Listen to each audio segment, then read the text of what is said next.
안녕하세요. 이 시간은 영화와 영상 시간입니다.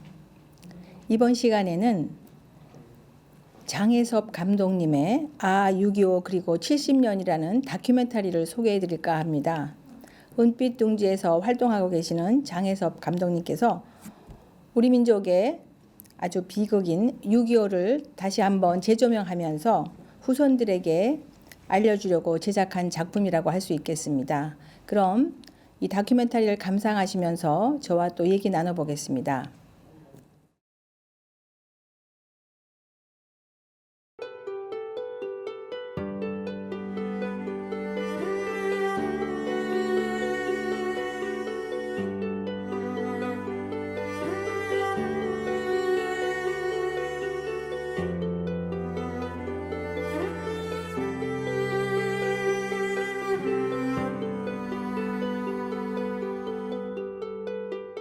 (1945년 8월 15일) 정오 NHK는 일왕의 항복방송을 5분간 한다.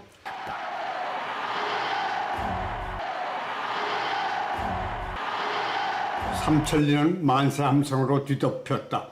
1945년 9월 미국과 소련은 그들의 전리품 한반도의 38선을 긋고 남북으로 각기 나누어 가졌다. 2천만 동포의 염원은 아랑곳하지 않고 미소간의 군사 분계선이 확정되었다. 1950년 6월 25일 새벽 4시 확풍 224 사격 개시 암호가 인민군 전부대에 동시에 전달되어 6.25는 시작되었다. 그날부터 개성 쪽에서 긴 피란 행렬이 우리 동네 가운데를 지나 남쪽으로 끝도 없이 이어져 갔다. 나는 그때 초등학교 4학년 12살이 되었고 새로 지은 교사로 들어갈 꿈만 꾸고 있을 때였다. 이때 이미 인민군 탱크는 서울 시내를 향하여 미아리 고개를 넘고 있었다. 트루먼은 북한 남침 보고를 에치슨 국무장관으로부터 받고 경로하였다 한다. 일본에 주둔한 미 해군과 공군을 우선 참전시키기로 하고 유엔 안보리를 소집하여 소련이 불참한 가운데 82호, 83호, 84호를 연달아 결의하였다. 유엔군을 탄생시키고 한국전에 참전을 결정한 것이다. 1950년 9월 15일 인천 상륙작전이 성공하고 북한군의 보급로가 차단되어 전황은 반전되었다. 길매가 드는 기고만장하였고 2차 대전 때 이름을 날렸던 장군들과 함께 38선을 넘어 압록강 도망강을 향하여 진격하였다. 국경을 넘은 30만 명의 중공군은 서부전선을 붕괴시키고 동북방 장진호 함정으로 들어온 미군의 테러를 차단할 맹공을 가하였다. 미국은 대패하고 흥남항에서 철수를 하였다. 1951년 3월 15일 서울이 재탈환되었고 정전협정이 시작되던 8월 우리 집은 대구 피난사를 끝내고 다시 삼정리로 돌아왔다. 1948년 오정국민학교 약대분교에 2학년으로 편입하였다.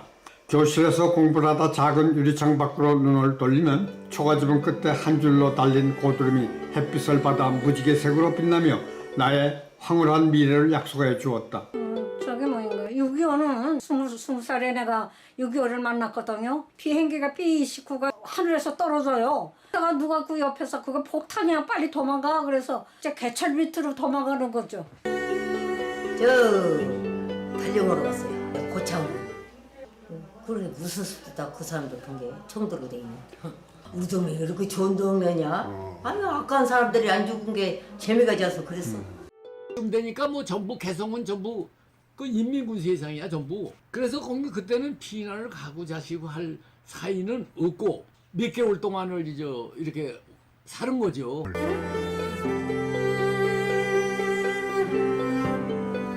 유엔군이 폭탄을 쏴가지고 임진강 다리를 중공군이 못 넘어오게 폭탄을 쏴서 피난 나오던 그 우리 수천 명 수만 명.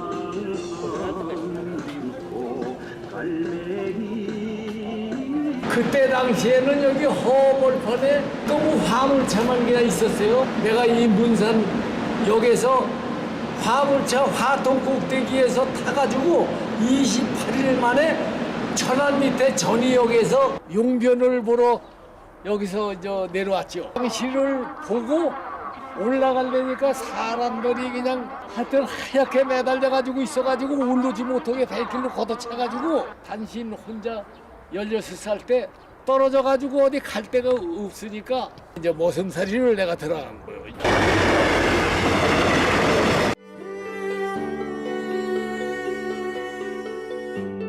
구입할 수복 후에 그때까지 뭐 인민군이 여기서 사물을 보던 곳인데 밤에 탱크 소리가 요란히 나서 자다가 문을 열어보니까 탱크 5대가 지나가더라고요. 그리고 인민군이 미군을 포로로 잡아서 가는 길이다 해가지고서 이제 거기서 있으니까 가서 구경들을 하시라 하더라고요. 그리고 구경 같은 사람은 전부 포로로 잡혀가지고서 전주과당 전부 후송이 된 상태였어요. 그러니까 4살이었네요. 그때는 밤이면은 어린아이들이 우는 소리가 나면은 총질을 하고 했기 때문에 아편을 먹여서 밤에 못 울게 했다고 그러시기도 하고. 6.25가 났을 때는 4살이었는데 그러나 이제 제가 기억이 나는 것은 이 하늘을 보면은 비행기가 많이 날아다니는 거예요. 3살 그 기차를 타고 가는데 굉장히 많은 사람들 속에서 기차를 타고 가는 생각이 나요. 이렇게 피난을 가서 유엔군이 마당에 텐트를 쳐놓고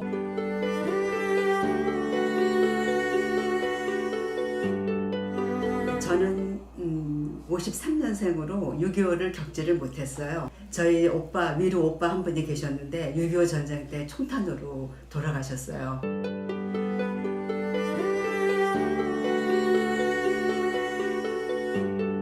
태어나서 제가 철이 들어서 학교에 다니면서 그 학교에서 우리는 6.25 전쟁은 조선인민 해방이라고 그래서 뭐 3년 동안 전쟁을 치르고 해방이 안 되고 그 휴전선이 되었다는 걸로 저희는 교육을 받았거든요.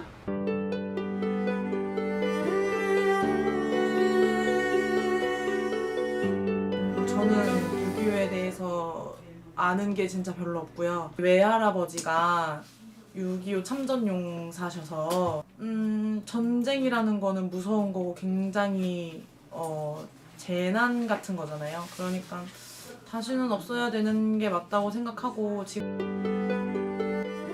6.25가 지난 지 70년이 되었다. 전쟁을 주도하였고 엉거주춤 전쟁을 멈춰놓은 미국인들은 과연 6.25를 어떻게 생각하고 있는 것인가?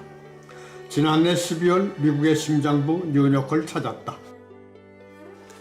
뉴욕 맨해튼 배터리 공원에 한국 참전 용사 기념비가 있다. 미국 전역에 139개의 한국 전쟁 참가 기념관과 기념비가 있다. 뉴욕 뉴저지주에만 10개나 있는데 그 중에 하나가 배터리 공원에 있다. 검은 화강암 오베리스크에 유니언 솔저 시루엣이 허공에 뚫려 있다.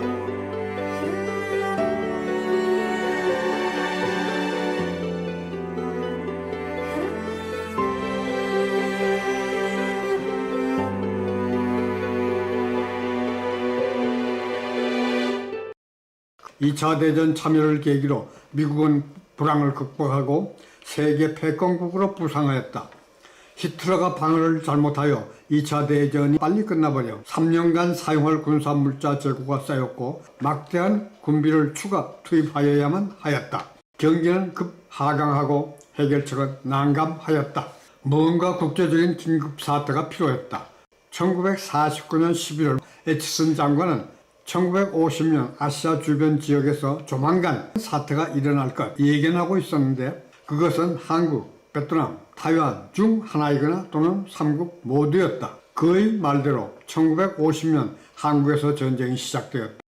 한국전은 대대적인 재무장을 가능하게 해주었고 2차 대전 후 전후 경제 유동성을 완전히 해결해 주었다. 전쟁 발발 후 에치슨은 다시 말했다. 한국이 와서 우리를 구해주었다. 한국 전쟁에서 베트남 전쟁을 끝내는 1973년 파리 평화조약까지 23년간 자본주의 역사상 가장 지속적이고 수익성 높은 경제성장 시기가 되었다. 나의 친구 조 회장은 성공한 이민자로 대한민국 황인종이나 50년 뉴요커로 트럼프의 지지자인 뉴욕을 안내하는 중 시간만 나면 트럼프 미국 제일주의를 나에게 이해시키려고 노력하였다. 조 회장은 트럼프가 차기 선거에서 승리하리라고 확신하고 있었다. 그는 나를 한국 참전비에 앞세워놓고 많은 사진을 찍어주느라 여념이 없었다.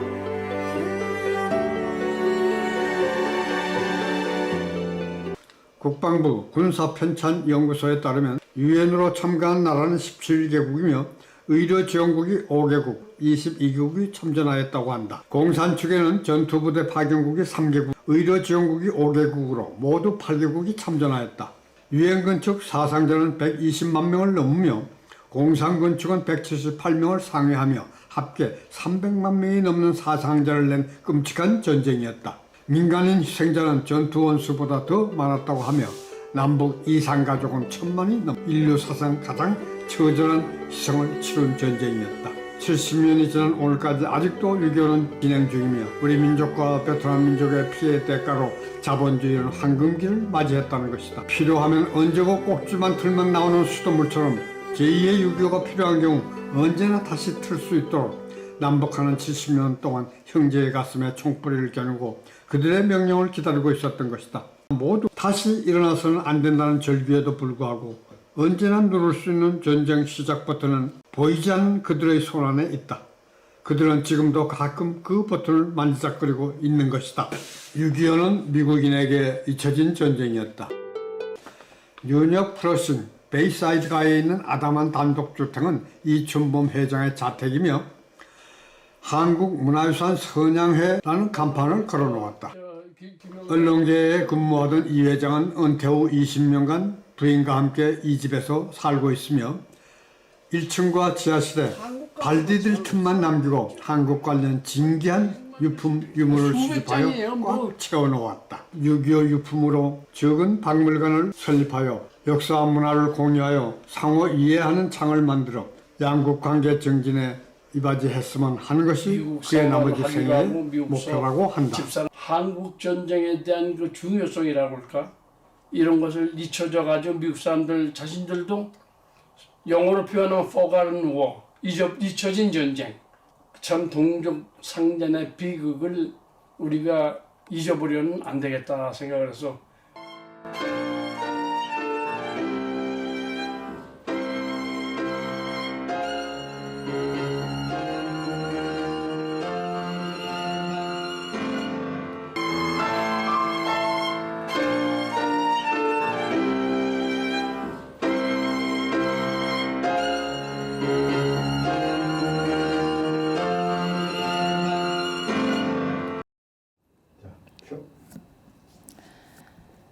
여러분 잘 감상하셨습니까?